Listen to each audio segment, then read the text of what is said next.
Good afternoon, everyone, and welcome to PLBY Group's full year and fourth quarter 2023 earnings conference call.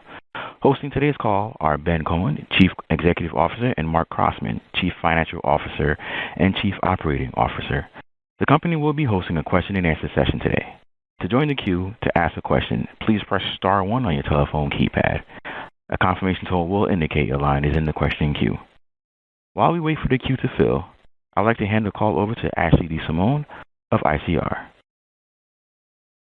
Thank you, Operator. Good afternoon, everyone. I'd like to remind everyone that the information discussed today is qualified in its entirety by the Form 8-K filed today by PLBY Group, which may be accessed on the SEC's website and PLBY Group's website. Today's call is also being webcast, and a replay will be posted to the company's investor relations website. Please note that statements made during this call, including financial projections or other statements that are not historical in nature, may constitute forward-looking statements. Such statements are made on the basis of PLBY Group's views and assumptions regarding future events and business performance at the time they're made, and we do not undertake any obligation to update these statements.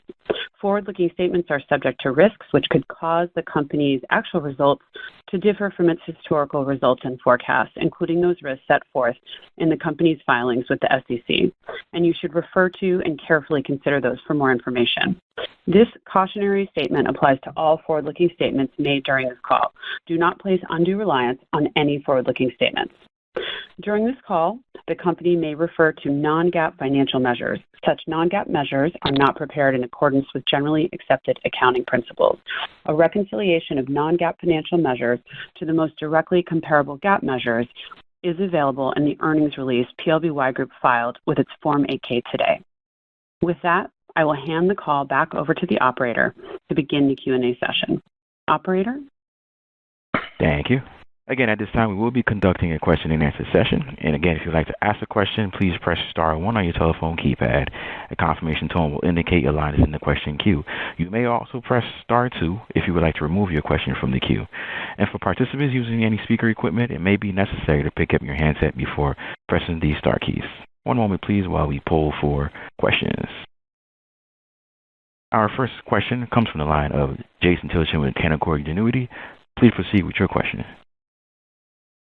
Good afternoon. Thanks for taking the question, and thanks for all the helpful color in the press release. A few questions, maybe one to start off. Licensing revenue came in pretty well ahead of our expectations. I'm just curious how much of this was driven by sort of recovering more of the minimum guarantees that you have in place already versus contributions from some of the newer partners that you've been adding over recent months. Thanks, Jason. Good afternoon. It's Ben. We're happy with where we are on the licensing business and the strategic changes we've made to especially rebuild our China business. We are in active negotiations to replace the terminated licensees, as well as going after one of our former licensees on a legal basis over there. So, we're starting to see traction, and we're starting to see, what I would say is, stability, especially from a macro perspective in that business.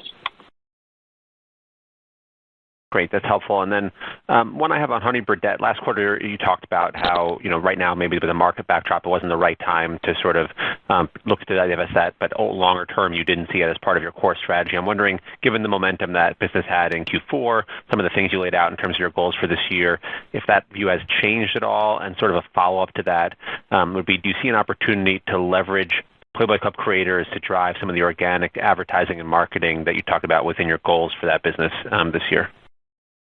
Sure. So I'll reiterate, what I've said historically, is our goal is to move to an asset-light model. But we believe Honey Birdette is a very valuable brand, and we were going to make the operational changes in the interim, and we've made those, and we're starting to see the performance through that, both on the top line and the bottom line.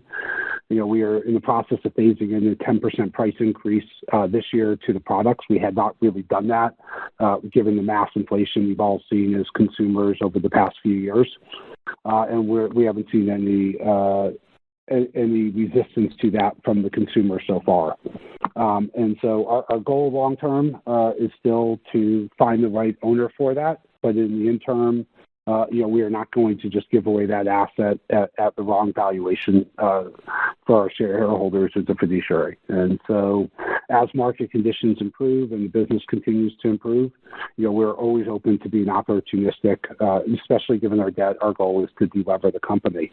As far as integration, yes, I can tell you we have creators that come into the office every day wanting Honey Birdette, and I think there are a lot of things that we can do moving forward to better integrate our creators into working with and promoting Honey Birdette. We're working on something right now for a Formula One event we'll be having in Miami with that.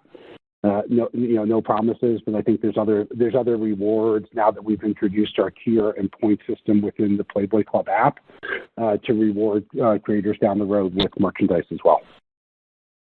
Okay, great. That's really helpful. And just at higher level, following up on that, in terms of, you talked about how because of the licensing challenges and headwinds last year, you didn't really invest as much into promoting and marketing the creator platform. I'm curious if you could maybe dive into some of the strategies you plan to deploy this year. You talked a little bit at the end of the press release about how you're going to focus on growing and marketing that digital business. I'm wondering if there's anything else you can share on that plan. Sure, and I think last year we spent basically nothing on marketing or promoting that, and we still saw phenomenal top line growth in that business last year. But I think we have to return the company to what its roots were, and I think we talked about that in the earnings release. I think the expression a lot of people hear these days are sort of go woke and go broke. I think this is a business that has always been about working with beautiful women, and a lot of the way we expressed that historically was through content, and we plan on getting back into the content game this year. And so that content will come to life in many forms, including the return of the Playmate, hopefully bringing back the magazine, but then also producing content that lives on other platforms with the goal of acquiring audience and acquiring creators. And so we think creators want three things in our mind. They want to make money, make as much money as they possibly can. They want to build their brand and their audience, and they care about their reputation. And we think, at Playboy, we can fulfill all three. I think we also launched membership, and membership is very strategic for us. Not only, does it increase our revenue, but it gives us a product that we can actually spend money against marketing. We have not done that to date. Very happy with sort of the organic revenue that we are generating off of membership. But now with a $100 price point, we have money to actually go spend to generate new users and creators to the platform through performance marketing. But the majority of our spend moving forward will all be through content. We think that's the most effective way to market the platform, that content featuring our creators. And it also helps us from a brand perspective on the licensing side. Great. Very helpful. Thanks a lot. Thank you. Our next question comes from the line of Greg Pendy with Jarden. Please proceed with your question. Hey, guys. Thanks for taking my questions. And congrats on the strength in Honey Birdette carrying in from 3Q into 4Q. But I just wanted to pick at that a little bit. I was wondering if you could provide any color on the decision to close those stores. Were they in unattractive lease locations? Because I know they're typically in very high-end locations. Or any color on what made those three stores kind of stand out versus an overall strength in the brand? Hey, Greg. I'll take that. It was they're primarily stores in Australia, and a lot of the stores in Australia have been around for quite some time. And so we're looking at end of life for these leases versus the amount of CapEx we'd have to put in to refurbish them, and also whether or not they're running at a four-wall loss or profitability. And so if we have a lease that has come to life, we would still have to put new CapEx dollars in to refresh it, and it's losing money. That's a store that we earmarked to close. And as we had said in the release, there are probably about 4 of them that you'll see us close over the course of the year. Okay, that's helpful. So there's going to be a limited termination fee probably on the lease because they're near end of life? The ones that are near end of life, yes. There won't be one. But the ones, there's one that we're looking at which, there would be a small termination fee. Okay. That's helpful. And then just shifting gears, just one on the digital strategy. It just looks like I want to make sure I understand, how you guys are thinking about it in 2024. I know you've made a lot of changes and improvements to the platform, but it seems like, this strategy maybe versus your competitors is to really support the creators and hope that it's the creators that will then drive the subscribers. Is that fair to say? Thanks, Greg. I'll take that. So a couple things. Obviously we branded the platform the Playboy Club, and I think in doing some research with consumers, what we found was the historical names we used for it didn't really support what the main purpose or the main action people were doing, which was interacting with creators. And so the Playboy Club now, from what we're seeing and from what we're hearing from users, clearly supports the place to come interact with our creators. From a user funnel perspective, there's a number of things that we're doing. So first, creators bringing their own users to the platform, and that's mostly done through their social media platforms, whether that be TikTok or Instagram, where they're putting a link in their bio to their Playboy page.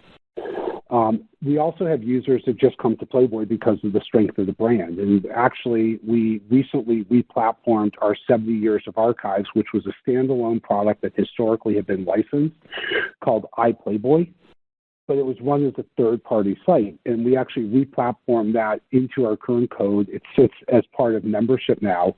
But more importantly, what it does is it allows us to SEO 70 years of archives. And so we're seeing things like that start to drive more organic traffic. And then the third strategy moving forward is obviously to start to produce content alongside our creators, with the goal of that content sitting on third-party platforms, whether that's a podcast on Spotify, video content on YouTube, really highlighting our creators through what we think are, historical franchises like 20 Questions, like The Playmate, et cetera, with the goal of driving people back to our platform. The other thing is we think we can put advertising revenue, programmatic advertising revenue against that content, and we'll share in that advertising revenue with our creator as well. Great. Well, that's very helpful. Congratulations on the quarter, and good luck in 2024. Thanks, Greg. The only other thing I'll mention is, the launch of membership is very strategic in the ability to acquire users moving forward as well. And so what's actually interesting is we're testing our funnels. Is we've seen almost 40% of our members to date come off our Playboy Plus platform. Playboy Plus is a platform that we've actually never bought traffic for. It's just done affiliate deals, and so we think there's another opportunity over there to actually start to expand our traffic acquisition strategy there. It's a separate subscription product, but then we're seeing that conversion of people that are signing up for Playboy Plus also signing up for the Playboy Club membership. And so things like Bunny Money enable us to make that transition and that user flow more seamless. Long term, as we said in the press release, that we will look to replatform both those products, Playboy Plus and Playboy.TV, and so that we can have a single sign-on user flow. Okay, that's helpful. And then just so that I understand, the membership right now, it's $100, and is it $25 in the Bunny Money right now to help incentivize and move the membership?